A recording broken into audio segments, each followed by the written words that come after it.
بسم الله الرحمن الرحيم فأماته الله 100 عام ثم بعثه قال كم لبثت قال لبثت يوما أو بعض يوم قال بل لبثت 100 عام. Ma'asyiral muslimin rahimani wa rahimakumullah. Ayat ini menjelaskan tentang kisah yang sangat menakjubkan, karena kisah ini menunjukkan tentang qudratullah, kekuasaan Allah subhanahu wa ta'ala yang luar biasa, tentunya bagi orang-orang yang beriman dan mau memikirkan ayat-ayatnya. Allah subhanahu wa ta'ala berfirman, au kalladhi marra ala qaryah, atau seperti orang yang lewat di sebuah desa qaryah, wahia khawiyatun ala urushiha, desa ini atau kota ini hancur lebur sehingga tidak berbekas lagi. Mungkin Batam, seperti Batam umpamanya hancur semuanya, tidak ada bangunan, tidak ada pepohonan, semuanya hancur sampai ke akar-akarnya. Siapa yang menghancurkan desa ini atau kota ini? Dan kota ini adalah kota Palestina di sekitar Baitul Maqdis. Dahulu ada kota yang sangat ramai, yang sangat indah, akan tapi Allah subhanahu wa ta'ala hancurkan lewat seorang raja yang membantai seluruh Bani Israel yang ada di sekitar Baitul Maqdis. Siapa dia? Bukhtun Nasr. Sudah saya katakan bahwa ada 4 raja yang kekuasaannya hampir meliputi dunia. Salah satunya Sulaiman yang beriman, kemudian juga Dzulqarnain. Ini 2 raja yang beriman kepada Allah azza wa jalla. Dzulqarnain dan Sulaiman berhasil menguasai sebagian besar dunia. Kemudian yang 2 kufur, Namrud di masa Nabiullah Ibrahim Khalilur Rahman, dan Bukhtun Nasr. Dialah yang membantai Bani Israel, bahkan menghancurkan kotanya sampai ke akar-akarnya. Akhirnya kota itu tidak berbekas. Di zaman itu ikhwatu fillah, ada seorang nabi yang diutus kepada Bani Israel, Nabiun min anbiya'i Bani Israel, seorang nabi dari nabi-nabi yang Allah utus kepada Bani Israel, namanya Uzair. Siapa Uzair? Kita akan mengkisahkan tentang kisah Uzair. Walaupun sebagian ahli tafsir banyak yang mengatakan bahwa laki-laki yang melintasi kota yang ambruk ini adalah Nabi Khidir.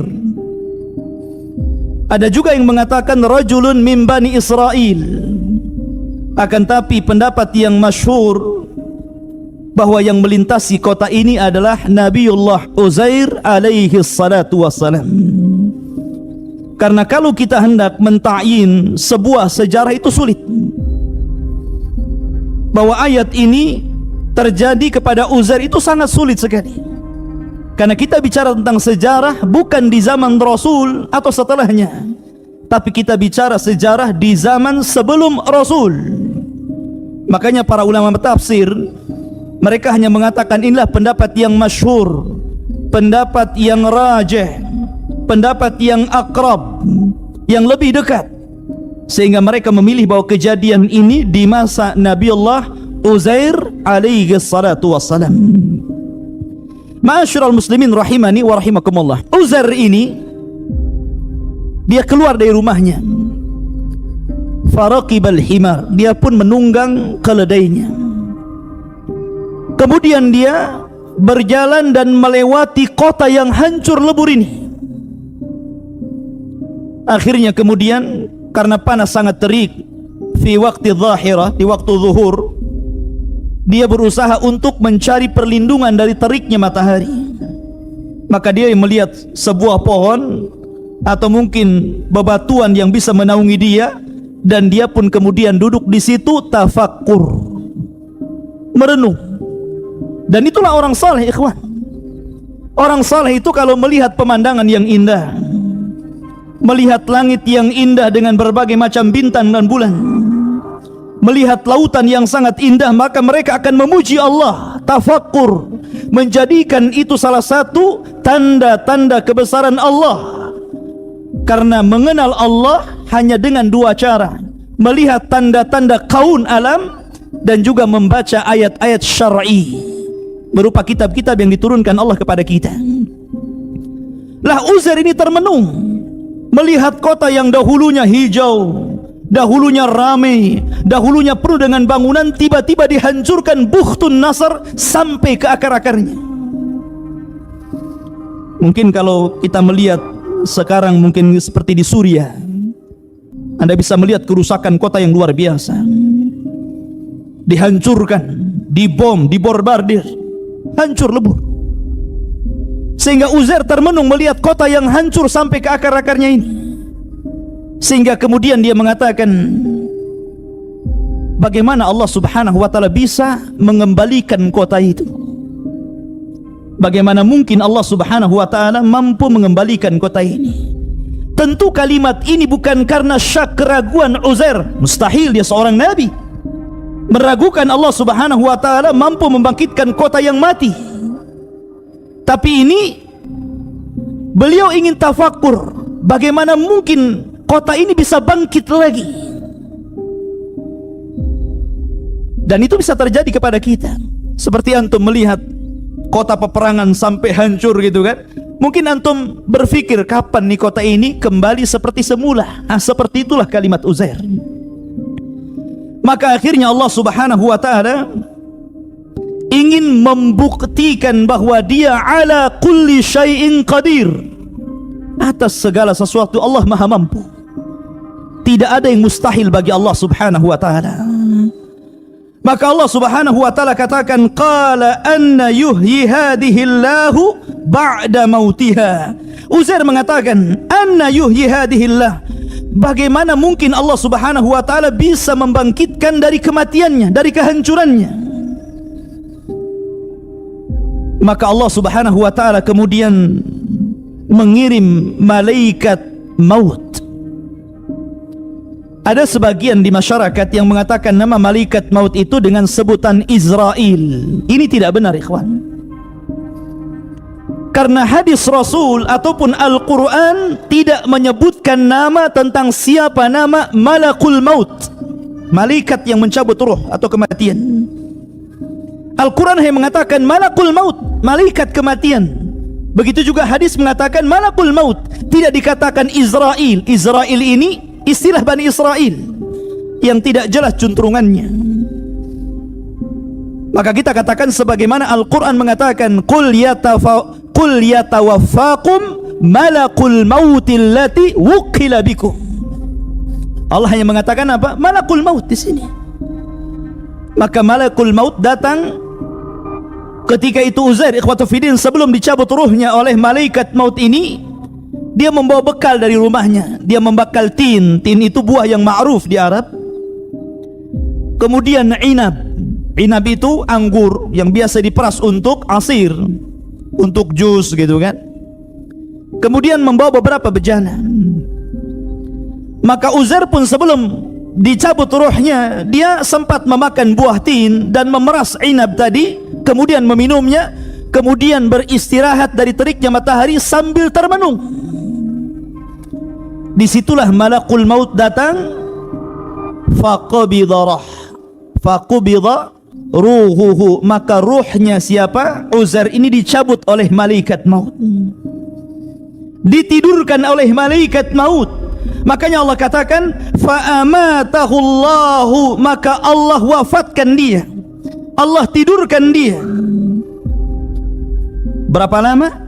Mi'ata amin, 1 abad lamanya. Ada orang yang tidur 1 abad? Antum tidur sehari semalam udah capek ya? Tidur saja bisa capek. Ini tidur 100 tahun. Dan 100 tahun dia tidur, ikhwatu fiddin, tidak ada yang berubah jasadnya. Aneh kan? 100 tahun Allah wafatkan, Allah tidurkan, jasadnya tidak berubah sedikit pun. Makanya ketika terjadi banjir besar di Arab Saudi yang kemudian menghantam kuburan 70 syuhada Uhud, karena kita tahu bahwa kuburan dari padang pasir tentu berbeda dengan kuburan dari tanah liat kan, mudah dihempas air. Apa yang terjadi? Seluruh jasad para sahabat ngapung ke atas. Ya subhanallah ikhwan, tidak ada jasad yang berubah. Bahkan mereka mengenali jasadnya Hamzah yang ketika itu dibedel perutnya oleh siapa? Hindun. Dan diambil ususnya, dibuat anting-anting dan kalung karena dendamnya kepada Hamzah. Jadi bekas sayatannya nampak di situ. Akhirnya kemudian jasad syuhada Uhud dipindah ke atas, ke Bukit Ainain, yang dahulunya di zaman peperangan Uhud, bukit itu adalah bukit yang diperuntukkan untuk 40 pemanah yang Nabi SAW percayakan kepada mereka. Kemudian pemanah ini turun, kemudian terjadi kekalahan oleh pasukan Quraisy yang dipimpin oleh Khalid ibn Walid sebelum beliau masuk Islam. Tapi ini tidak mustahil bagi Allah, ikhwan. Allah membiarkan jasad itu 100 tahun dan tidak berubah. Luar biasa kekuasaan Allah subhanahu wa ta'ala. Ya. Kemudian malaikat setelah 100 tahun, summa ba'athah, tiba-tiba ruhnya ditiupkan kembali, kemudian dia terbangun sebelum matahari terbenam. Jadi dia seolah-olah tidur zuhur, bangun sore. Dia sangka cuma beberapa jam saja, padahal dia tertidur 100 tahun. Maka malaikat yang menjelma manusia mendatangi siapa? Uzair ini. Kemudian bertanya, kam labista? Sudah berapa lama kau tidur di sini? Maka dia menjawab, labistu yauman au ba'da yaum. Mungkin aku tidur sehari atau mungkin setengah hari. Padahal sudah tidur 100 tahun. Dia katakan apa? Mungkin aku tertidur 1 hari atau setengah hari saja. Keajaiban ikhwan, Allah ala kulli syai'in qadir. Kemudian malaikat itu mengatakan, qala bal labista mi'ata amin. Tidak, kau sudah tertidur 100 tahun wahai Uzair. Uzair bingung, mana mungkin, ya kan? Karena apa? Karena Allah subhanahu wa ta'ala membangunkan dia sebelum matahari terbenam. Ketika dia tidur, Allah cabut ruhnya ketika waktu duhur, kemudian Allah tiupkan ketika sebelum terbenam. Jadi dia sangkanya separuh hari saja dia tidur. Maka malaikat itu mengatakan, fangdur ila ta'amika, lihatlah makananmu wahai Uzair, wa syarabika, dan minumanmu, lihat minumanmu dan makananmu. Lihat buah tin yang kau bawa, lihat inab, anggur yang kau bawa, dan minuman perasan anggur yang kau peras. Lam yatasannah, tidak berubah sedikit pun. Itu yang membuat Uzair apa? Seolah-olah tidak tidur lama. Kalau 100 tahun sudah berubah warna, minimalnya sudah nggak ada makanan itu. Jangankan 100 tahun, antum nyimpen anggur saja 1 hari itu sudah berubah. 2 hari sudah kering, 3 hari sudah dimakan tikus. Ya. Artinya bahwa itulah dunia, ya taghayyar, berubah. Dunia ini akan senantiasa berubah. Makanya ketika Allah subhanahu wa ta'ala mensifatkan sorga, sorga itu tidak berubah. Allah katakan dalam Al-Quran, masalul jannati allati wu'idal muttaqun. Permisalan sorga yang Allah peruntukkan untuk orang-orang yang bertakwa, fiha, di dalamnya apa? Anharun min ma'in ghairi asin. Air yang tidak pernah berubah, tidak pernah berubah bentuknya, tidak pernah berubah rasanya. Di dunia ikhwan, hatta 1 botol ini kalau kita biarkan 1 tahun dia akan berubah. Tidak mungkin tidak berubah di dunia. Apa yang tidak berubah? Akan berubah. Di dunia akan berubah. Makanya di sorga tidak berubah. wa anharun min labanin lam yataghayyar ta'muh. Bahkan ada satu aliran susu yang tidak pernah berubah rasanya. Di dunia pasti berubah. Sering saya katakan, kalau Anda buat susu di pagi hari kemudian diminum minggu depan, atau mencret, berubah rasanya jadi penyakit. Tapi di sorga tidak berubah. Tapi di sini Allah Subhanahu wa taala menjadikan itu tidak berubah untuk sebagai apa? Tanda-tanda kebesaran Allah. Allah ala kulli syai'in qadir. Allah atas segala sesuatu maha mampu, ikhwan. Tapi lihat, yang menjadikan ikhwatu fiddin yang dimuliakan Allah Azza wa Jal,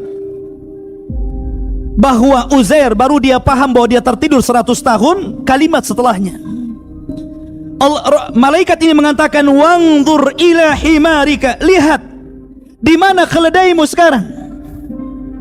Keledaimu sudah tidak ada lagi. Uzair tidak melihat keledainya kemana, padahal keledai itu ditambat di dekat peristirahatan dirinya. Tiba-tiba Allah Subhanahu wa taala meniupkan roh, meniupkan angin, meniupkan rih, meniupkan angin. Kemudian angin ini mengumpulkan tulang-tulang keledai yang sudah hancur, kemudian merangkai satu-satu tulangnya. Datang tulang kaki, tulang perut, tulang iga, buntutnya, kepalanya gitu kan. Berbentuk tulang dulu. Dan tulang itu berbentuk seekor keledai. Makanya Allah mengatakan, wangzur ilal idham, lihatlah kepada tulang-tulang keledai itu. Kaifa nunsizuha, bagaimana kami merangkainya. Tiba-tiba di hadapan Uzair ini, keledai itu terangkai. Tulang-tulangnya tiba-tiba berdatangan terangkai sendiri.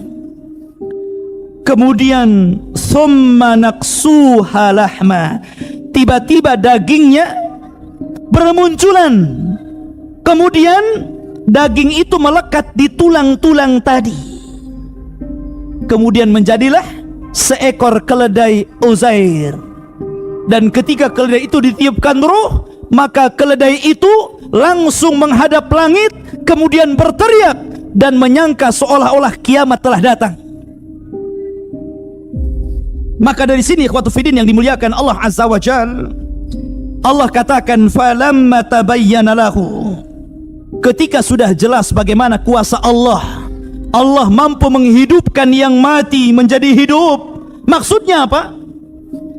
Maksudnya Allah ingin menjelaskan kepada Uzair, jangan lagi keledai yang sudah meninggal, yang sudah tidak ada tulang belulangnya, kemudian Allah satukan kembali tulangnya, kemudian Allah bungkus dengan daging, kemudian Allah tiupkan ruh. Jangan lagi keledai, kota yang hancur sekalipun Allah sanggup untuk menghidupkan kembali. Itu maksudnya. Allah mampu menghidupkan kota yang hancur.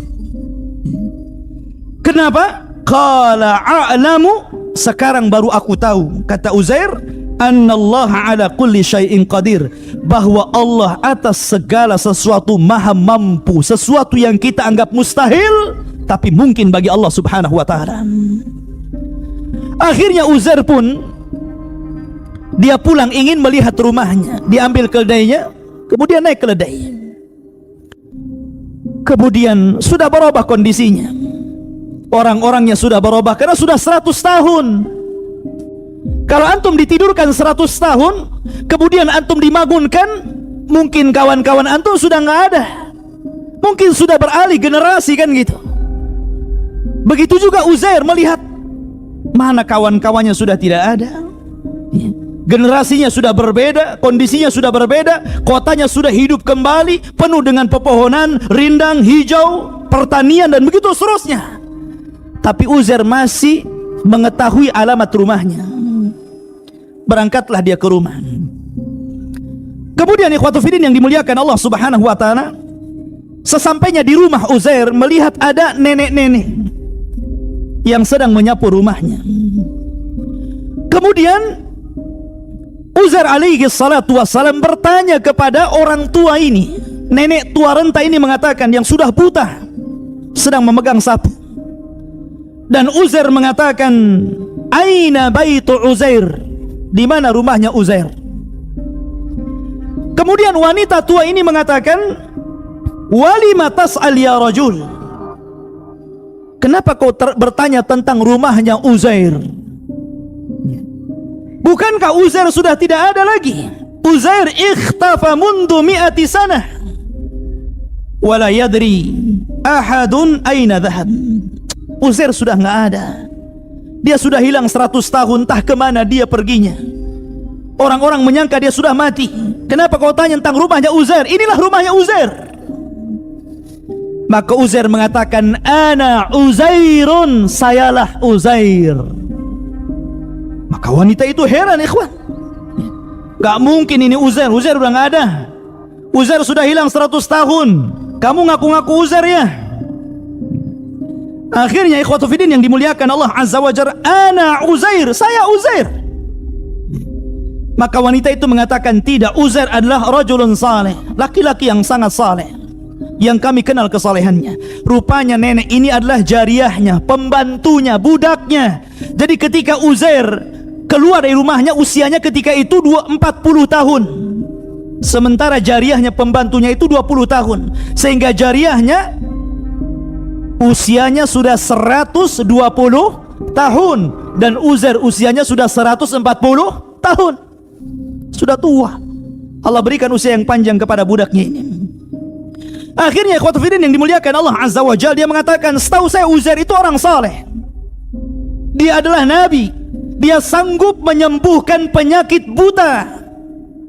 Kalau engkau Uzair, berdoalah kepada Allah Azza wa Jalla, sembuhkan kedua mataku. Maka Uzair pun berdoa kepada Allah Subhanahu wa ta'ala. Akhirnya Allah menyembuhkan kedua mata nenek itu. Ketika sembuh dan melihat Uzair, baru dia terperanjat, "Anta Uzair? Kamu Uzair?" Karena Uzair lebih muda daripada nenek tadi. Kan belum berubah Uzair itu, cuman usianya saya sudah panjang. "Kamu Uzair? Loh, kamu pembantu saya." Ya. Kuasa Allah Subhanahu wa ta'ala, ikhwan. Ya. Akhirnya wanita tua ini pun mengajak Uzair kepada kaumnya dan mengatakan, Uzair telah datang. Yang dulu hilang Uzair sudah ada. Sampai putranya Uzair waktu itu sudah tua juga. Justru anaknya lebih tua dari bapaknya, karena bapaknya tidak berubah gitu kan. Ya. Kalau kamu adalah Uzair bapakku memiliki tanda di katifnya di sini. Akhirnya diberitahu, subhanallah, betul dia adalah Uzair. Mendengar Uzair hidup lagi, ikhwatu fiddin, maka orang-orang Yahudi Bani Israel mereka berdatangan kepada Uzair. Karena ketika itu ikhwatu fiddin yang dimuliakan Allah Azza wa Jalla, yang paham tentang atau yang menyembunyikan, yang menyimpan kitab Taurat peninggalan Nabi Musa alaihi salatu wassalam adalah Uzair. Jadi ketika itu hancur lebur kota itu, maka kitab Taurat itu hilang, entah kemana. Sehingga akhirnya orang-orang Yahudi Bani Israel ini meminta kepada Uzair agar mengajarkan kepada mereka kitab Taurat. Akhirnya Uzair pun mencari kitab Taurat yang pernah disimpannya, tapi Allah takdirkan hilang kitab itu. Ada yang mengatakan sudah rusak. Akhirnya mereka meminta agar Uzair membacakan kepada mereka Taurat dari hafalannya. Akhirnya Allah Subhanahu wa ta'ala menakdirkan Uzair ini diberikan hafalan yang luar biasa. Dia mampu menghatamkan dan menghafalkan kitab Taurat dari awal sampai akhir. Dia membacakan kitab Taurat, padahal kitab itu sudah tidak ada lagi. Dari sinilah orang-orang Yahudi tersesat. Kenapa?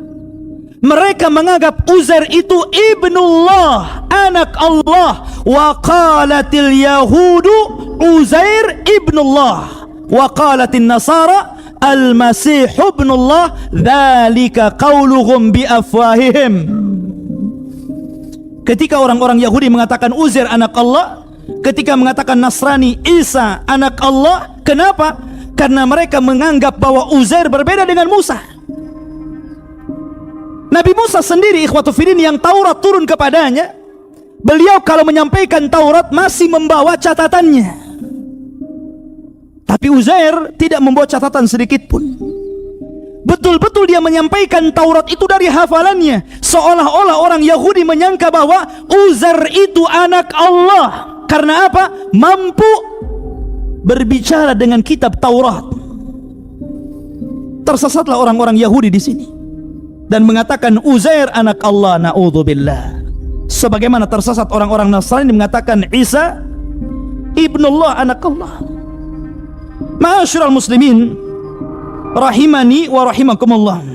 Maka akhirnya Uzair pun berdakwah kepada Bani Israel, kemudian mengembalikan Bani Israel kepada ajaran Musa alaihi salatu wassalam.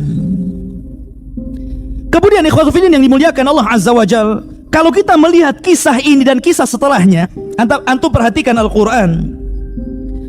Al-Baqarah ayat 159, kemudian disusul dengan Al-Baqarah 260, jadi 259, setelah itu 260, sama berbicara tentang kuasa Allah, bagaimana Allah menghidupkan sesuatu dari kematian.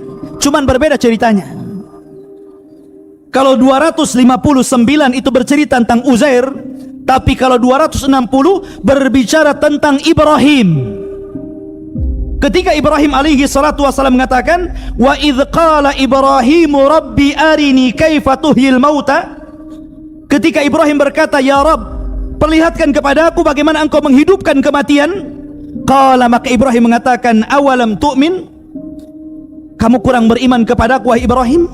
Qala bala, tidak. Walakin liyatma'inna qalbi, supaya aku lebih tenang. Maka Allah subhanahu wa ta'ala katakan kepada Ibrahim, fakhud arba'atan minat tayr, ambil 4 burung, fasuruhunna ilaika, kemudian potong-potong burung itu, summa ja'al ala kulli jabali minhunna juz'ah, kemudian letakkan bagian-bagiannya di setiap gunung. Kamu letakkan kepalanya di sana, kakinya di sana, ekornya di sana, terserah. Ya. Kemudian sommad'uhunna, kemudian panggillah mereka, ya'tinaka sa'ya, maka mereka akan mendatangi kamu dengan bersegera. Allah mengembalikan burung-burung yang sudah dipotong-potong Ibrahim itu menjadi kembali, kemudian ditiupkan roh, kemudian datang kepada Ibrahim alaihi salatu wassalam, wa'lam annallaha azizun hakim, ketahuilah Allah maha perkasa dan Allah maha bijaksana. Ikhwan, 2 kisah ini yang beruntun, bagaimana Allah subhanahu wa ta'ala menghidupkan sesuatu dari kematiannya. Kenapa ayat ini Allah letakkan secara beruntun? Karena ayat 258 itu bercerita tentang Namrud. Ya. Namrud mengaku Tuhan, mampu menghidupkan orang mati, mampu mematikan orang hidup, tapi dengan cara dia. Kata Namrud, datangkan 2 tawanan. Kata Namrud, yang satu ini memang diponis mati, segerakan dia, bunuh dia atas perintah saya. Maka dibunuhlah satunya. Lihat, saya bisa mematikan orang ini. Yang satu ini divonis bebas, kamu nggak saya bunuh, kau pulang saja, saya bisa menghidupkan dia. Itulah cara Namrud mengaku bahwa dia Tuhan, bisa menghidupkan manusia dan mewafatkan manusia. Tapi ikhwatu fiddin, Allah Rabbul Alamin, Rabbuna wa Rabbukum, Rabb kita dan Rabb kalian semuanya. Bukan begitu caranya. Namrud tidak bisa seperti yang Allah lakukan, membunuh dulu kemudian menghidupkan kembali. Bahkan jasad yang sudah terpotong-potong mampu Allah subhanahu wa ta'ala hidupkan. Ini semua tanda kebesaran Allah, semua tanda kekuasaan Allah, agar kita semakin beriman kepada Allah subhanahu wa ta'ala. Nabi Musa alaihi salatu wassalam berbeda dengan nabi-nabi Bani Israel yang lainnya. Makanya dari sekian ribu Nabi Bani Israel itu, Nabi Musa yang paling masyhur dan yang paling banyak diikuti, dan pengikutnya lebih banyak dibandingkan nabi-nabi sebelumnya. Dan Nabi Musa alaihi salatu wassalam dihususkan oleh Allah subhanahu wa ta'ala dengan kalamnya. Makanya kemudian Musa digelari Kalimullah, orang yang berdialog dengan Allah tanpa perantara. Dan itu diakui oleh Nabi Allah Adam alaihi salatu wassalam dalam dialognya antara dia dengan Nabi Musa. Bagaimana bisa ketemu Adam dengan Musa? Bukankah zamannya berbeda? Wallahu a'lam. Kapan berjumpanya? Tapi Nabi SAW dalam hadis sahih yang dikeluarkan Imam Bukhari dan juga yang lainnya dari hadis Abi Hurairah radhiyallahu an. Jadi ada perdebatan antara Nabi Musa dan Adam. Lah salah satu yang ditanyakan Musa kepada Adam itu adalah anta Adam alladhi akhrajatka khati'atuka minal jannah. Engkau adalah Adam, lantaran kesalahanmu ini kami semua kena imbas sehingga diturunkan dari surga. Maka Adam alaihi salatu wassalam mengatakan kepada Musa, anta Musa alladhi istafaqallahu birisalatihi wa bikalami thumma talumuni ala amrin qaddara alayya qabla an ukhlaq. Engkau adalah Musa yang Allah pilih dengan risalahnya dan dengan kalamnya, dengan ucapannya. Kenapa engkau mencelaku dengan perkara yang sudah ditakdirkan kepadaku sebelum aku diciptakan? Dari sini Adam mengatakan kepada Musa bahwa Musa dipilih oleh Allah, satu dengan risalahnya, kenabian dan kerasulannya, yang kedua dengan kalamnya. Makanya Musa digelari Kalimur Rahman. Sebenarnya nabi-nabi yang pernah bicara tanpa perantara itu ada 3. Dari seluruh nabi dan rasul itu, pertama Nabi Adam di sorga, yang kedua Nabi Musa, dan yang ketiga Rasul kita Muhammad sallallahu alaihi wasallam saat peristiwa Isra dan Mi'raj di Sidratil Muntaha. Tetapi kalimat Kalimur Rahman itu tersematkan kepada Musa karena dia yang banyak berdialog dengan Allah, sehingga sepakat para ulama mengatakan bahwa Kalimullah adalah gelarnya Nabi Musa alaihi salatu wassalam. Dan ini sebagai dalil yang kuat bagi kita ahli sunnah wal jamaah bahwa Allah subhanahu wa ta'ala tersifati dengan sifat kalam. Allah itu bisa bicara, dan sifat kalam bicaranya Allah itu sifat fi'liyah. Allah berbicara sekehendaknya, sesuai dengan kehendaknya. Makanya dari sini kita katakan Al-Quran itu kalamullah. Berbeda dengan keyakinan orang-orang Jahmiyah yang mengatakan Al-Quran itu makhluk, karena mengingkari bahwa Allah berbicara.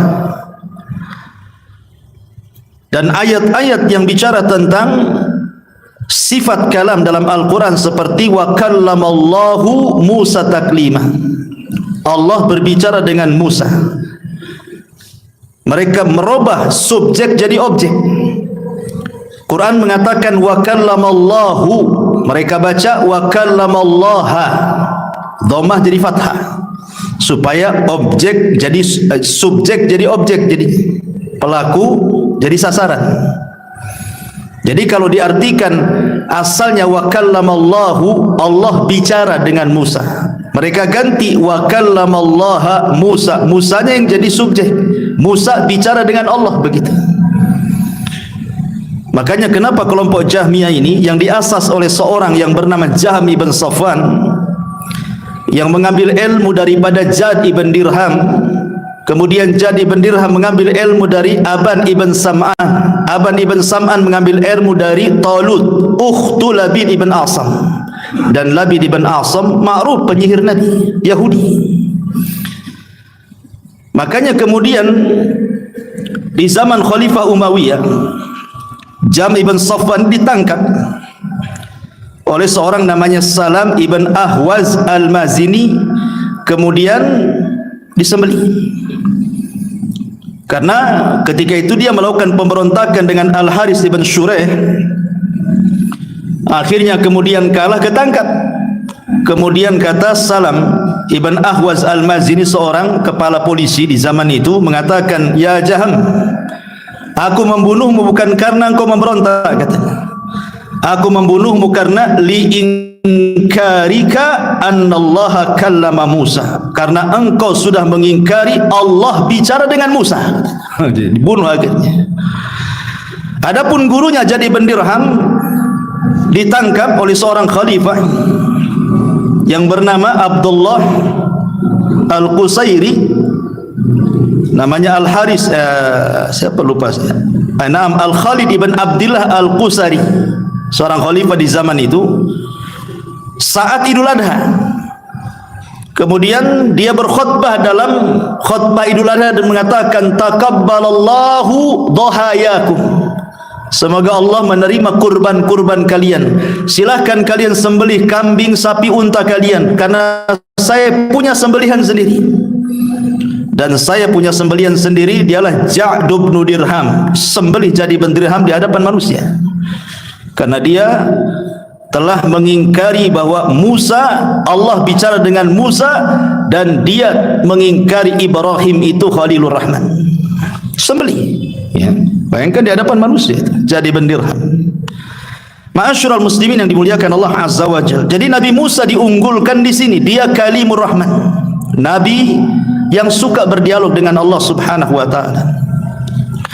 Baik, ma'asyiral muslimin yang dimuliakan Allah Azza wa Jalla, sebelum saya menceritakan kisah Musa secara rinci, ada hal-hal yang terkait dengan kisah Nabi Musa ini.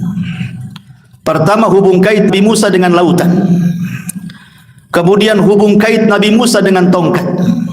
Kemudian hubung kait Nabi Musa dengan batu. Kemudian hubung kait Nabi Musa dengan tokoh-tokoh penting dalam sejarah yang dicatat dalam Al-Quran. Kita akan sebutkan 4 poin ini dulu. Pertama, hubung kait Nabi Musa dengan air, dengan lautan, dan juga dengan sungai. Kemarin kita sudah kisahkan ketika kelahiran Nabi Musa alaihi salatu wassalam. Ketika itu Musa dilahirkan saat terjadi pembantaian, kan? Fir'aun membantai anak-anak kecil. Musa lahir di situ. Maka Allah Subhanahu wa taala mengatakan, "Wa auhayna ila ummi Musa an ardiihi fa idza khifti alaihi fa alqihi fil yammi wa la takhafi wa la tahzani." Dan kami ilhamkan kepada ibunya Nabi Musa, susui dia, dan apabila kamu takut terhadap dia, maka hanyutkan dia ke sungai. Kamu tidak perlu mengkhawatirkannya dan tidak perlu bersedih. Ini hubung kait pertama Nabi Musa dengan sungai, dengan air, ya. Dan Allah Subhanahu wa taala ketika itu menyelamatkan Musa dengan izinnya. Kenapa? Karena Allah sudah mempersiapkan bahwa Musa adalah calon nabi yang akan menumbangkan tiraninya Fir'aun. Ini hubung kait pertama Musa dengan air, dengan sungai, dengan lautan.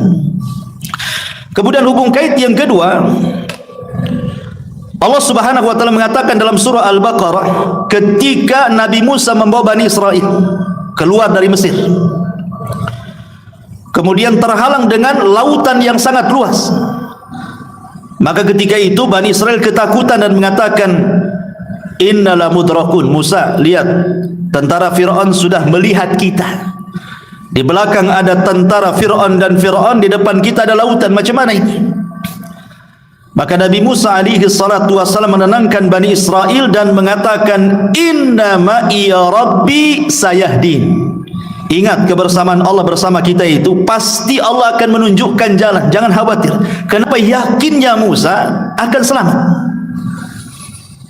Kenapa begitu yakin Nabi Musa? Depannya lautan, di belakangnya tentara Fir'aun yang akan membunuhnya, tapi dia dengan yakinnya akan selamat dan mengatakan kepada Bani Israel, "Tenang, Allah bersama kita." Sebab kalau Allah bersama kita, pasti Allah akan carikan jalan keluarnya. Karena Musa pernah mengalami hal yang lebih buruk ketika dia belum jadi nabi dan rasul. Kapan? Ketika bayi berada di kotak terhanyut di sungai Nil. Kotak itu kan asal buat saja kan begitu. Bisa saja kotak itu tenggelam atau mungkin hanyut ke tempat lain dan tidak diselamatkan oleh keluarga Fir'aun. Tapi Allah berkehendak lain. Musa yang belum apa-apa, belum bisa apa-apa, belum jadi nabi dan rasul, Allah selamatkan. Apalagi sekarang sudah jadi nabi, sudah jadi rasul kan gitu ya.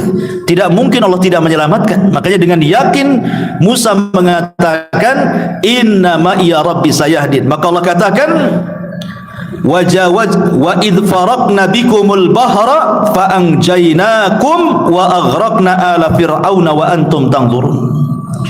Maka Allah wahyukan kepada Musa untuk memukulkan tongkatnya, tiba-tiba laut menjadi pecah dan jadi jalan.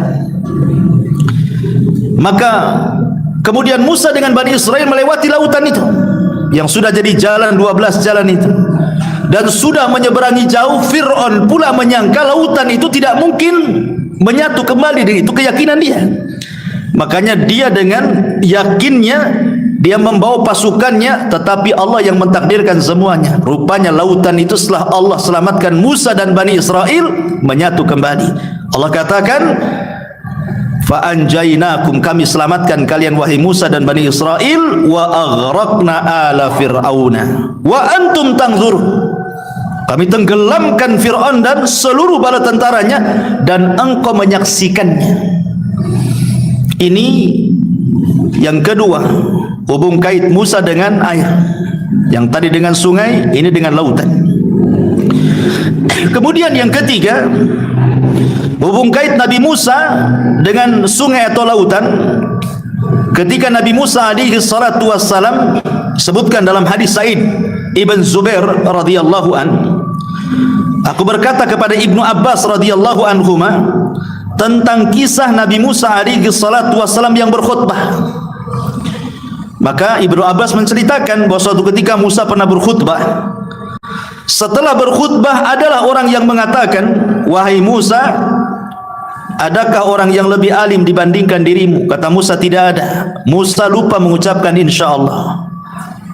Maka Allah katakan, ada seorang laki-laki namanya Khidir, dia punya pengetahuan apa yang kau tidak tahu. Cari dia, belajar kepadanya. Temui dia di pertemuan dua lautan. Akhirnya Musa pun mengajak pembantunya Yusha ibn Nun mencari Khidir, dan Allah takdirkan ketemu. Salah satu kisahnya adalah ketika Musa berada di tengah lautan bersama Khidir di atas perahu. Datang usfur, usfur itu burung. Kemudian nuki ke lautan, kemudian meminum air seteguk, kemudian naik lagi ke atas. Maka Khidir mengatakan kepada Musa, ma ilmuka ya Musa wa ilmi wa ilmul khalaiki fi ilmillah illa miqdaru ma ghamasa hadal usfuru min qarahu. Wahai Musa, pengetahuanku dan pengetahuanmu serta pengetahuan seluruh manusia satu dunia kalau dikumpulkan itu ibarat tegukan usfur burung itu yang ada di mulutnya, sementara ilmu Allah itu seluas-luas lautan di depan kita ini. Makanya Allah mengatakan wa ma utitu minal ilmi illa qalila. Kita ini tidak diberikan ilmu kecuali sedikit. Yang sedikit itulah diperebutkan jutaan miliaran manusia. Di antara mereka ada yang jadi dokter, profesor, penemu dan begitu seterusnya. Tapi ilmu Allah jauh lebih luas dibandingkan itu. Ini juga kait Musa dengan lautan. Dia sedang naik perahu bersama Khidir alaihi salatu wassalam. Kemudian yang ketiga, Nabi Musa alaihi salatu wassalam suatu ketika diejek oleh Bani Israel. Karena Bani Israel itu kebiasaan kalau mandi mereka kumpul kayak orang-orang zaman bahula kan itu ya, di desa-desa. Atau sekarang ya, zaman dulu kan di rumah-rumah jarang ada kamar mandi, apalagi di desa-desa kan gitu. Ya mereka mandi ke sungai lah rame-rame. Kadang-kadang nggak punya malu kan, telanjang-telanjang. Kalau sekarang kan kita malu kan, lihat orang telanjang walaupun sama-sama laki-laki. Kalau dulu mana hilang malunya. Kadang-kadang tempat mandi laki-laki dengan perempuan itu berdekatan.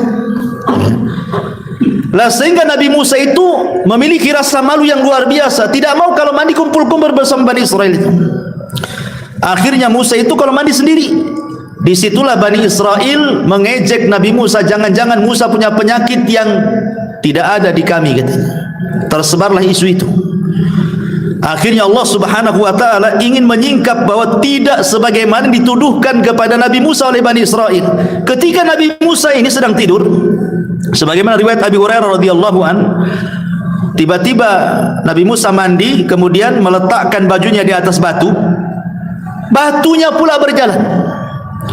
Musa mengejar-ngejar batu itu karena pakaiannya di situ. Coba bayangkan kayak orang gila telanjang dikejar batu itu. Kemudian batu itu melewati orang-orang Bani Israel yang sedang mandi. Maka semua Bani Israel menyaksikan Nabi Musa yang sedang telanjang. Subhanallah kan? Dan mereka menyaksikan tidak ada badan, tidak ada tubuh seindah tubuhnya Nabi Musa. Sejak itulah mereka terdiam dan tidak berani menuduh Nabi Musa. Bayangkan bagaimana Bani Israel sampai menuduh Nabi Musa itu sampai ke tingkat privasi dia loh. Dari situ Rasul mengatakan, rahimallahu akhi Musa, laqad udhiya katsiran fasabara. Semoga Allah merahmati saudaraku Nabi Musa, banyak ujian yang Allah timpakan kepada dia dari Bani Israel, tapi dia tetap bersabar. Inilah hubung kait Nabi Musa dengan sungai dan lautan. Ini yang pertama. Yang kedua, hubung kait Nabi Musa alaihi salatu wasalam dengan tongkat. Karena nanti kisah Nabi Musa ini tidak akan lepas dari hubungan-hubungan seperti ini, dengan sungai, dengan laut, dengan tongkat, dengan batu gitu ya. Nah, sekarang yang kedua, kisah Nabi Musa yang ada hubung kait dengan tongkat. Ma'asyiral muslimin yang dimuliakan Allah Subhanahu wa taala. Disebutkan di dalam Al-Qur'anul Karim, ketika Nabi Musa alaihi salatu wassalam sudah 20 tahun tinggal di Madian, sudah menikah, punya anak 2, kemudian ingin pulang kan ke Mesir. Maka tiba-tiba di tengah jalan Nabi Musa alaihi salatu wassalam dikagetkan tengah malam, obor yang dia bawa padam, sehingga dia tidak bisa melanjutkan perjalanan di tengah malam karena tidak ada penerangan. Akhirnya Musa pun meminta kepada keluarganya untuk istirahat, dia akan pergi mencari penerangan. Maka dari kejauhan rupanya ada api. Maka Musa alaihi salatu wassalam mengatakan kepada keluarganya, umkuthu, diam kamu di sini, saya akan cari perapian katanya. Berangkatlah Musa alaihi salatu wassalam, rupanya dari kejauhan ada api. Setelah didekati, rupanya api itu nyala di pohon zaitun.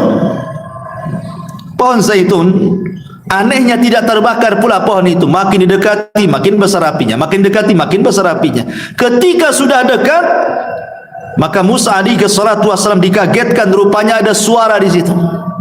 Rupanya yang bersuara ini siapa? Allah.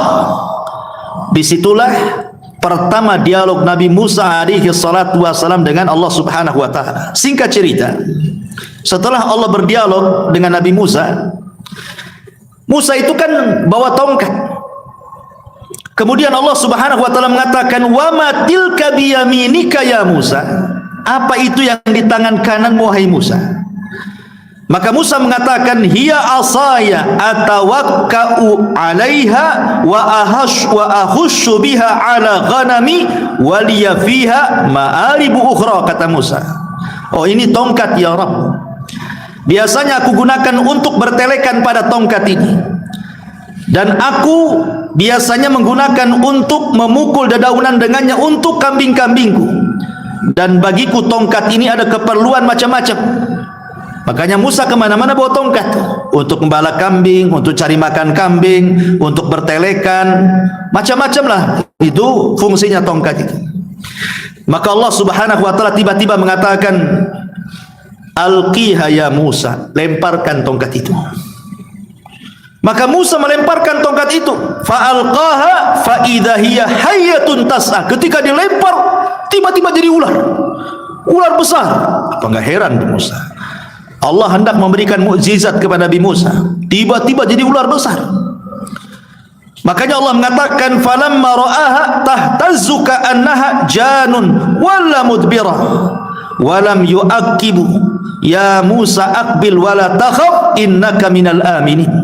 Maka tatkala tongkat itu menjadi ular, Musa melihatnya bergerak-gerak seolah-olah dia ular yang sangat gesit. Larilah ia berbalik ke belakang tanpa menoleh, saking takutnya Musa itu. Langsung balik lari dia, ya. Takut dia. Ketika dia lari itulah maka Allah panggil lagi, hei Musa kembali, ya. Hei Musa kembali, janganlah engkau takut, sesungguhnya kamu termasuk orang-orang yang aman. Enggak apa-apa, ular itu enggak akan menggigitmu, katanya. Akhirnya balik lagi Musa itu ke tempat tadi dengan gemetar itu, depannya ular besar. Tiba-tiba ketika sudah dekat dengan ular itu, Allah mengatakan khudha wala takhaf sanu'iduha siratahal ula, ya. Sekarang kau ambil ular itu, hai Musa. Bingunglah Musa, ini ular ngambil ular semana ini kan, lain dengan pawangnya. Orang nggak pernah lihat ular besar kan bingung. Pegang buntutnya, matu kepalanya. Pegang kepalanya langsung dibatu kan itu. Akhirnya Allah meyakinkan bahwa ular itu tidak akan menggigit kamu. Khud, ambil, pegang. Wala takhaf, jangan takut. Sanu'iduha siratahal ula. Kami akan mengembalikan kepadanya semula menjadi tongkat. Ambil, nanti jadi tongkat lagi, kata Allah. Maka Musa pun mengambilnya, tiba-tiba jadi tongkat lagi. Ini yang pertama, kisah tongkatnya. Kemudian yang kedua, ketika Nabi Musa alaihi salatu wasallam sudah sampai di Mesir. Ingat Nabi Musa pelat ngomongnya, karena saya ceritakan kenapa. Karena di waktu bayi, ketika dia menjambak janggutnya Fir'aun, langsung Fir'aun tersungkur kan. Kata Fir'aun, oh, ini kok bayi kok punya tenaga kuat, jangan-jangan ini pula bayi yang dimimpikan aku, katanya. Hampir dibunuh kan. Tapi ketika mau dibunuh, datang Asya bintu Muzahim, ibu angkatnya, istrinya, dan mengatakan jangan kau bunuh anak itu tidak berakal. Kalau engkau mau uji dia, katanya. Akhirnya diuji, ditaruh api dan bara api dan kurma. Hampir saja anak itu mengambil kurma, tapi malaikat Jibril datang membelokkan, kemudian mengambil bara api dan memakannya. Terbakarlah lidahnya. Sejak itulah pelat Nabi Musa. Makanya Musa ini karena tidak fasih ngomongnya, dia takut kalau seandainya Fir'aun tidak paham dengan bahasa dia. Dia takut dengan Fir'aun, ya. Bagaimanapun Fir'aun seorang raja Mesir, itu pula bapak angkatnya, dan dia sudah pernah membunuh orang kan, itu wajar manusiawi. Akhirnya Musa meminta kepada Allah agar minta teman, maka diberikanlah Harun, dan Musa mengatakan jadikan dia nabi, biar menemani diriku, karena Harun lebih fasih lisannya dibandingkan aku, katanya. Makanya Nabi Musa itu kalau berdakwah selalu berdoa kepada Allah Azza wa Jal, Rabbi israh li sadri wa yassir li amri wahlul uqdatan min lisani yafqahu qawli. Wahlul uqdah, ya Allah lepaskan nih kepelatan ini supaya mereka paham dengan bahasa. Akhirnya kemudian berangkatlah Harun dengan Musa menemui Fir'aun. Fir'aun kagetlah, sudah berapa puluh tahun enggak ketemu kan gitu. Maka kemudian setelah banyak dialog yang luar biasa, tapi Fir'aun juga tidak mau menanggapi dialognya Nabi Musa, berakhir dengan mengatakan, kalau engkau seorang nabi, buktikan mujizatmu, katanya. Maka Allah Subhanahu wa taala ketika menjelaskan tentang perkataan Fir'aun, qala fa'ti bihi in kunta minas sadiqin. Datangkan sesuatu kepadaku, keterangan yang nyata wahai Musa, jika engkau memang benar seorang nabi. Musa ini bingung. Sekarang dia mau melemparkan tongkatnya, takut tak jadi ular lagi kan. Ini kalau saya lempar tongkat nanti tak jadi ular pula kan. Gitu. Atau yang kedua, betul-betul jadi ular, nanti ularnya makan orang-orang pula di depannya. Ya.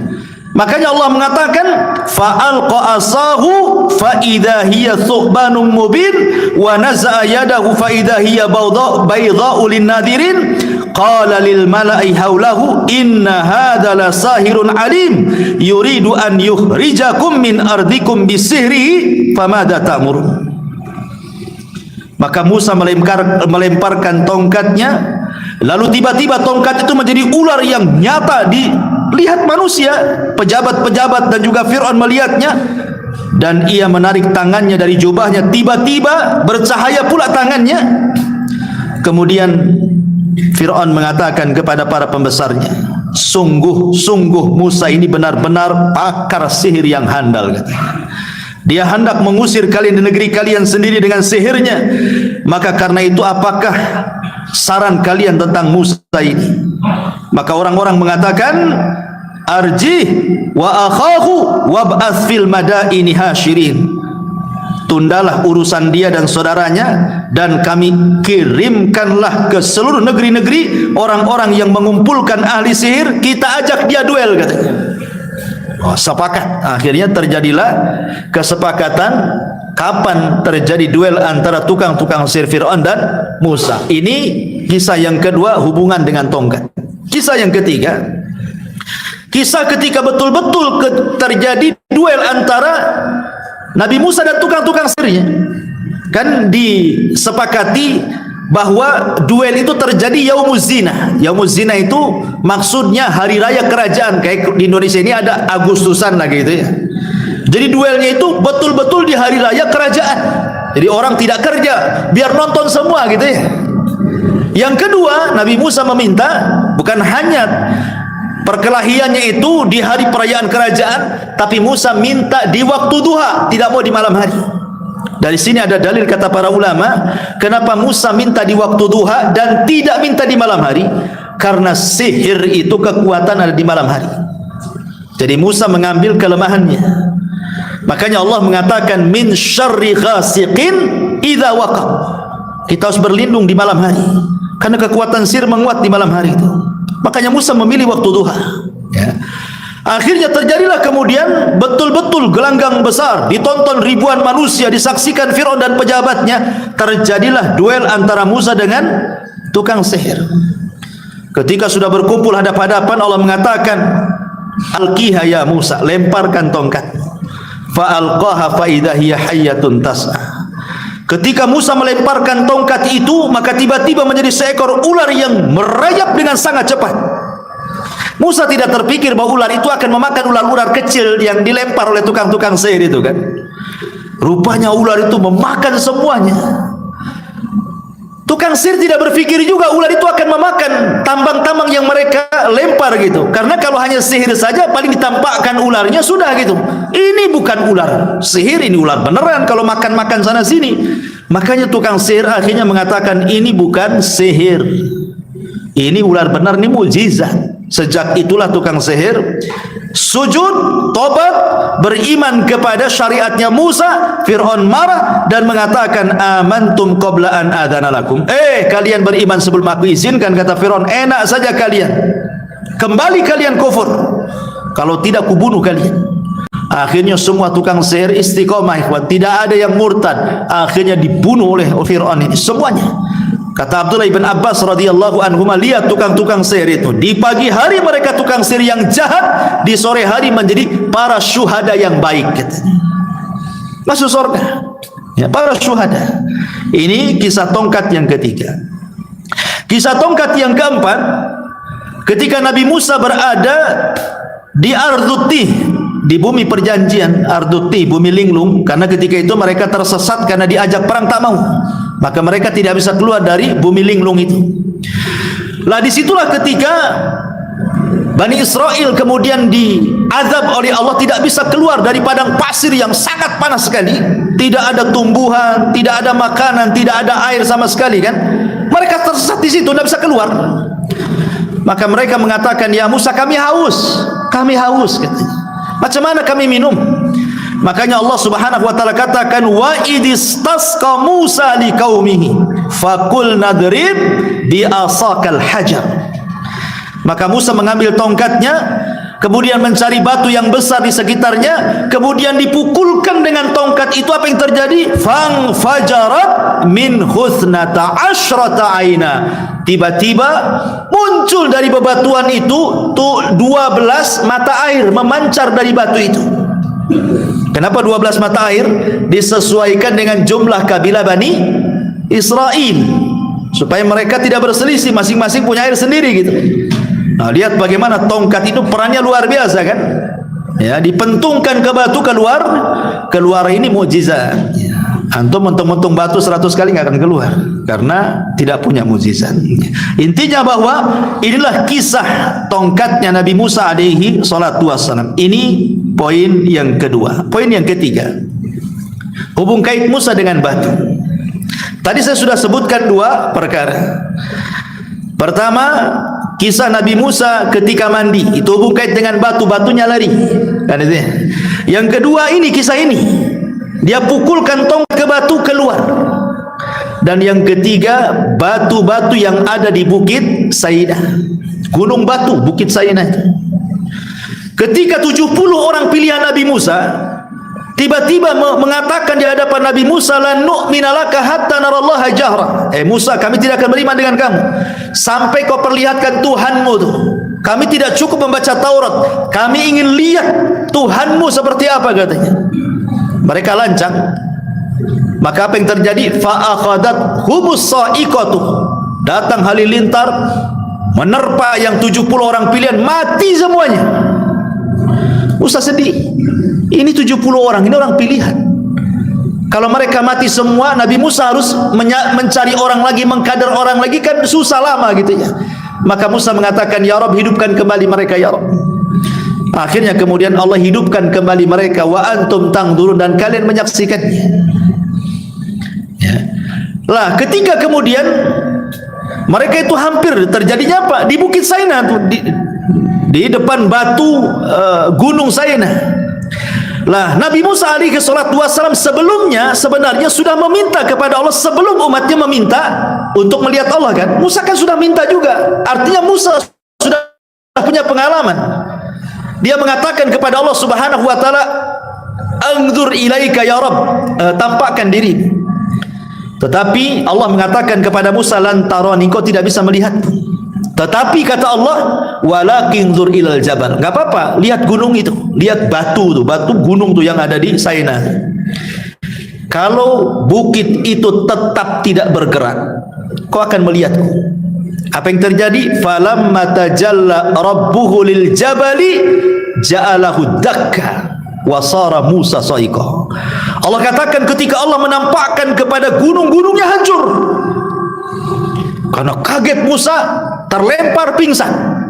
Ketika dia terbangun mengatakan, tubtu ilaika wa ana awalul mu'minin, tubtu ilaika wa ana awalul muslimin. Ya Rabb, saya tobat kepadamu, saya tidak akan meminta lagi. Jadi Musa sudah tahu gitu ya. Dia sudah merasakan ketika meminta Allah untuk ditampakkan tidak sanggup, apalagi ini 70 orang pilihan yang bukan Nabi. Makanya diazab oleh Allah, dibunuh dengan halilintar. Tetapi mukjizat mereka dihidupkan kembali dengan izin Allah Subhanahu wa taala. Ya. Inilah juga yang berkaitan dengan batu. Kemudian yang terakhir berkaitan dengan tokoh-tokoh penting dalam perjalanan sejarah Musa. Nanti kita akan melewati tokoh-tokoh penting ini, ya. Pertama, Harun. Nanti dalam sejarah Musa tidak lepas daripada kisah Harun. Dan Allah Subhanahu wa taala katakan, wa wahabna lahu min rahmatina akhahu Haruna nabiyyah. Dan kami berikan kepada Musa seorang teman karena rahmat dari kami saudaranya Harun, dan dia diangkat menjadi nabi. Harun diangkat jadi nabi itu karena permintaan Musa sebenarnya. Jadi ketika Musa mengatakan, akhi Harun huwa afsahu minni lisanan fa arsilhu ma'iya rid'an yusaddiquni inni akhafu an yukadzibuni. Jadi Musa mengatakan, ya Rabb, ini Harun saudaraku, dia lebih fasih ngomongnya daripada aku, katanya. Tolong jadikan dia teman dalam dakwahku. Makanya kemudian Allah Subhanahu wa taala kabulkan, maka Allah angkat Harun menjadi nabi dan menjadi teman Nabi Musa dalam berdakwah. Dan tugas Nabi Harun luar biasa. Nabi Harun itu lembut orangnya sehingga dicintai Bani Israel. Nabi Musa ini punya keras sedikit sehingga Bani Israel tidak suka dengan Nabi Musa, walaupun nabinya itu. Tapi sama Harun suka mereka. Tentu dengan berbagai macam alasan ya. Pertama karena memang Harun betul-betul lahir di tengah-tengah Bani Israel, remaja, dewasa, besar sampai jadi nabi, dia tidak lepas dari Bani Israel. Kalau Nabi Musa kan tidak. Bayi di istana Firaun, ya kan, sampai dia dewasa, bunuh orang, akhirnya ke Madian, sampai kawin, sampai punya anak, balik lagi ke Mesir, baru dia angkat jadi nabi, baru dia kumpul bersama Bani Israel kan. Jadi dari kecil Nabi Musa itu walaupun turunan Bani Israel tapi tidak bersama Bani Israel. Sebab itulah kedekatan Bani Israel dengan Harun lebih dekat dibandingkan dengan Musa. Tetapi Harun tidak ditakuti oleh Bani Israel, disukai tapi tidak ditakuti. Kalau Musa tidak disukai tapi ditakuti. Nah, itulah balikannya ya. Karena ketika Nabi Musa ini meninggalkan Harun untuk mengambil Taurat di Bukit Saina, hanya 40 malam saja. Musa mengatakan kepada Harun, kau pegang Bani Israel, aku hendak mengambil Taurat, katanya.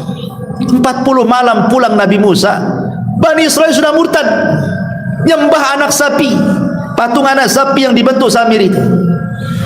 Maka dijambak janggutnya Harun, dijambak oleh Musa rambutnya Harun, bahasanya ambil rambutnya, ambil janggutnya, begini. Begitu gambaran dalam Quran itu. Engkau hendak menyesatkan Bani Israel, wahai Harun, katanya.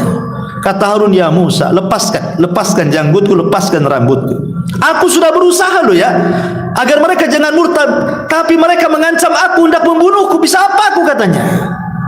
Akhirnya dimaafkan Harun. Akhirnya yang murtad-murtad itu dihukum untuk saling membunuh sesama mereka. Ya. Ma'asyiral muslimin yang dimuliakan Allah Azza wa Jalla, ini tokoh yang pertama yang akan menemani sejarah perjalanan Musa yang kita akan ceritakan. Yang kedua, Yusha ibn Nun. Yusha ibn Nun ini memang tidak disebutkan namanya secara nas Al-Quran, tetapi isyaratnya ada. Ya, seperti Allah Subhanahu wa taala mengatakan dalam Al-Baqarah 58, wa id qulna dkhulu hadhil qaryata faqulu minha haitsu syi'tum ragada wadkhulul baba sujadan wa qulu hittatun naghfir lakum khatayakum wa sanazidul muhsinin. Dan ingatlah ketika kami berfirman, masuklah kamu ke negeri ini, maksudnya Baitul Maqdis. Makanlah dari hasil buminya yang banyak lagi enak dimanapun kamu suka, tetapi masuklah dari pintu gerbangnya sambil sujud dan katakanlah, bebaskanlah kami dari dosa, ampuni kami dari dosa, niscaya kami ampuni kesalahan-kesalahanmu dan kelak kami akan menambah pemberian kami kepada orang-orang yang berbuat baik. Ayat ini bicara tentang Yusha ibn Nun dan kejadiannya setelah Musa meninggal dan Harun meninggal. Tuh hebatnya Yusha ibn Nun itu, dia yang melanjutkan cita-cita Nabi Musa membawa Bani Israel ke Baitul Maqdis, tetapi gagal. Di zaman Nabi Musa tidak bisa masuk Baitul Maqdis.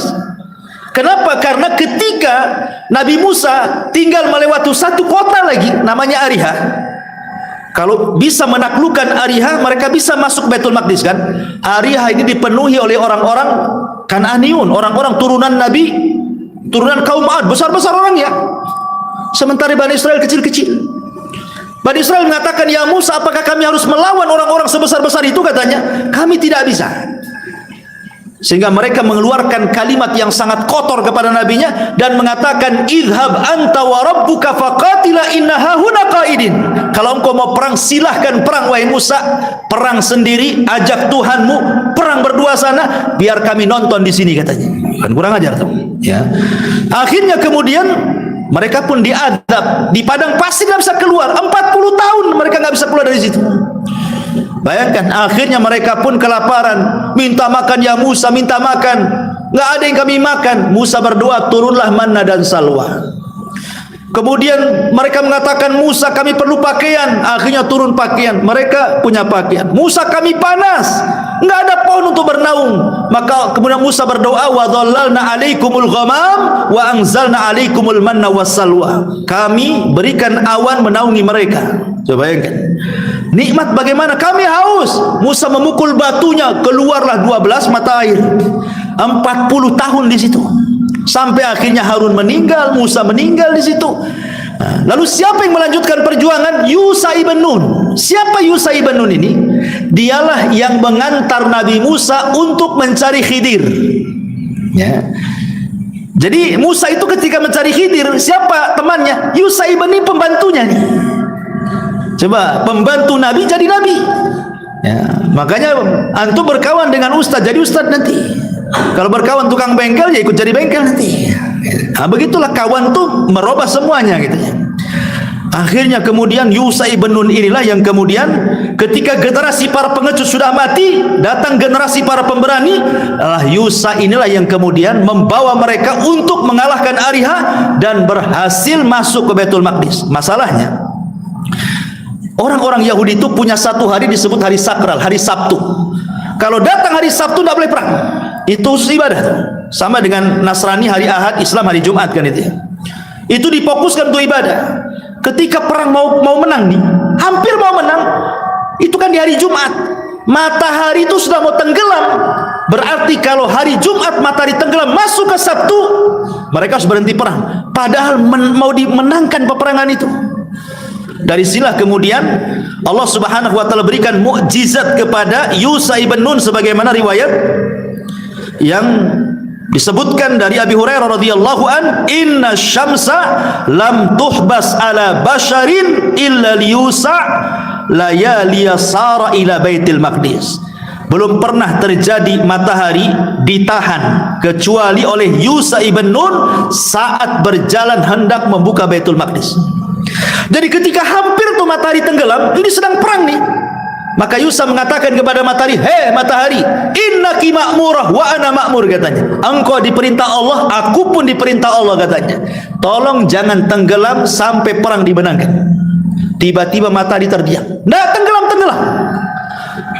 Entah berapa waktu mereka perang sampai menang baru dia tenggelam. Nah, itulah satu-satunya nabi yang bisa menahan matahari itu. Mukjizatnya siapa? Yusha ibn Nun. Dan ini tokoh sentral penting juga Yusha ibn Nun itu dalam perjalanan Nabi Musa, karena disebutkan dalam perjalanan Khidir dan juga disebutkan dalam perjalanan Nabi Khidir ini juga akan menemani kisah Nabi Musa alaihi salatu wassalam. Kenapa disebut Khidir? Khidir ini anak raja sebenarnya. Disebut Khidir, Khidir itu diambil dari Khadra, artinya hijau. Jadi kalau Khidir ini melewati sebuah tempat yang tandus, lapangan yang tandus gitu ya, kering kelontang, dia singgah di situ, tiba-tiba hijau semuanya, berumput semuanya. Makanya di Sumya Khidir disebut Khidir itu karena menjadikan tempat yang ia duduk di situ jadi hijau. Ya, pokoknya duduk dia saja, tumbuh rumput-rumput di mana-mana tuh tiba-tiba tuh. Nah, itulah mukjizatnya Nabi Khidir. Makanya disebut Khidir. Diambil dari Khadra. Namanya bukan Khidir ya. Jadi diambil nama dari mukjizatnya.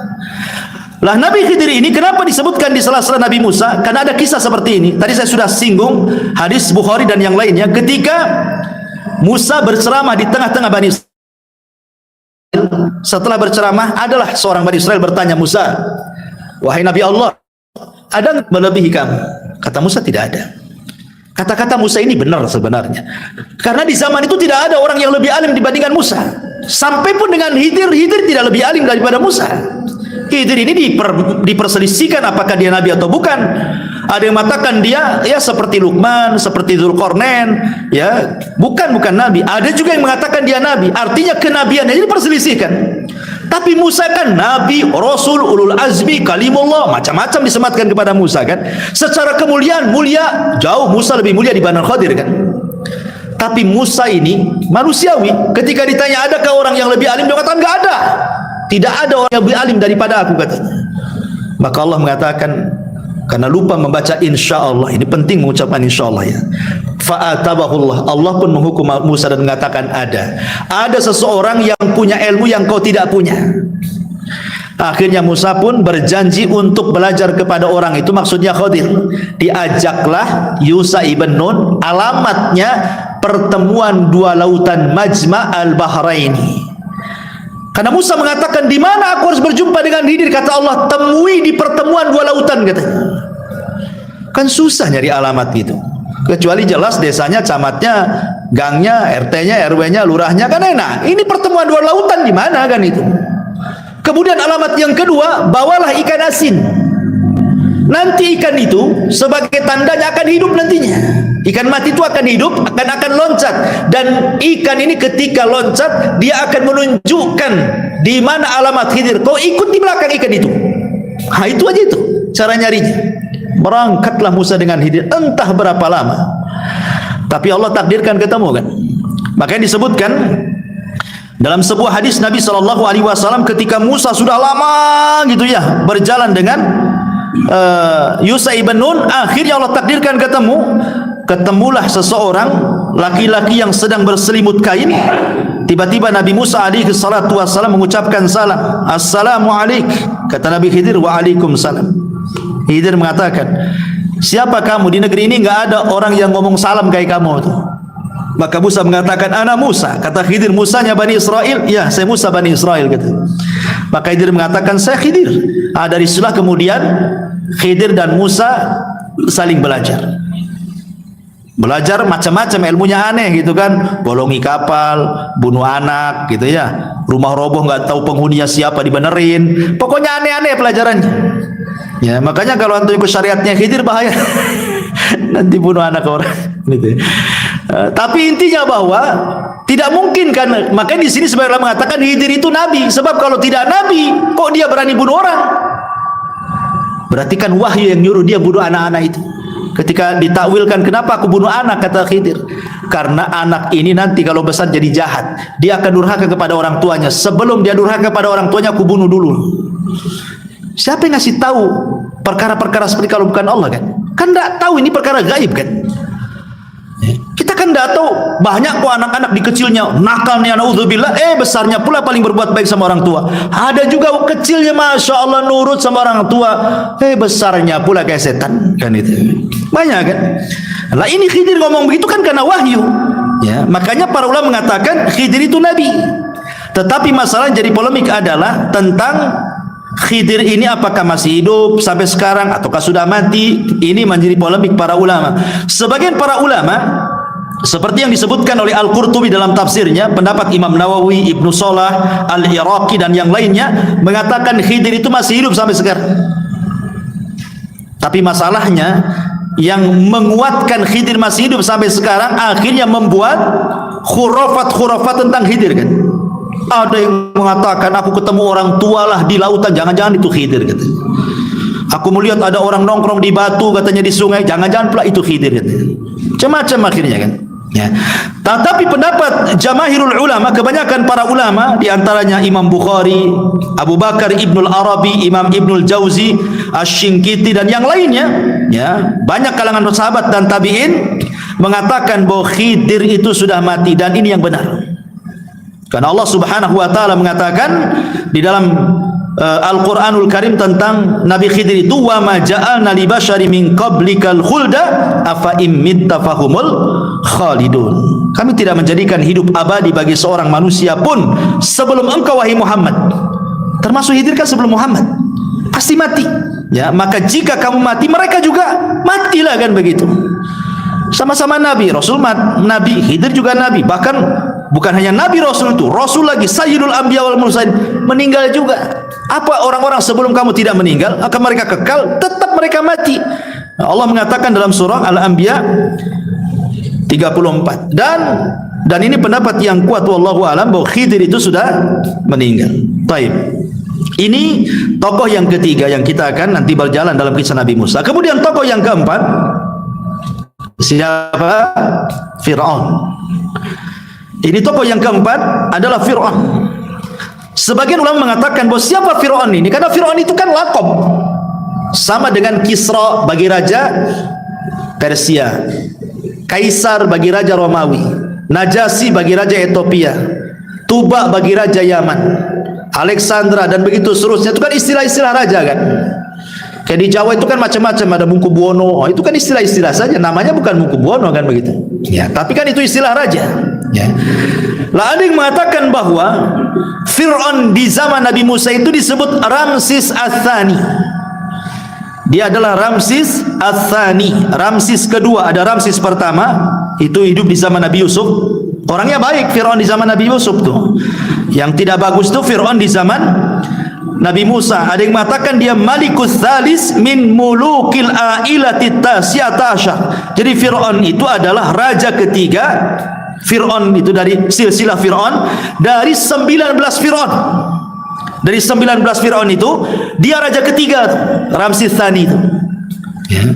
Dan dia yang paling, bahasa kitanya muncar, apa namanya, kekuasaannya paling kuat dari Fir'aun yang pernah menguasai Raja Mesir. Tetapi dia pula yang paling bengis, dia pula yang paling sombong, dia pula yang paling jahat dan mengatakan ana rabbukumul a'la. Inilah nanti perjalanan Musa ini tidak lepas daripada kisah si Fir'aun ini. Ya. Kemudian yang kedua, yang kelima, adalah Samiri. Nah, ini juga tidak lepas daripada kisah Nabi Musa yang kita akan lalui. Samiri. Siapa Samiri ini? Ada yang mengatakan Samiri ini dia adalah pengikutnya Nabi Musa dari Bani Israel. Itu satu pendapat. Yang kedua, bukan. Samiri ini bukan dari Bani Israel, dia kaum Kibti yang pura-pura beriman akhirnya ikut hijrah bersama orang-orang Bani Israel dengan Nabi Musa ke Palestina. Ada juga yang mengatakan dia adalah keturunan kaum yang menyembah anak sapi, menyembah bakar, menyembah sapi. Dan peran Samiri ini sangat besar dalam merusak Bani Israel. Makanya Allah Subhanahu wa taala sebutkan tuh di dalam Al-Qur'an dalam surah Toha dari ayat 83 sampai 98 tuh kisahnya lengkap. Kisah Samiri dalam surah Toha ayat ke-83 sampai 98. Bagaimana perannya Samiri ini menyesatkan Bani Israel. Karena kejadiannya itu ketika Musa ke Bukit Saina 40 malam loh. Tiba-tiba kemudian Samiri mengambil emas-emas Bani Israel karena Bani Israel merasa bahwa emas-emas mereka itu tidak halal mereka pakai. Kalau mereka hijrah, mereka pinjam emas itu. Jadi itu bukan emas mereka, hanya pinjaman. Mereka takut mau emas itu.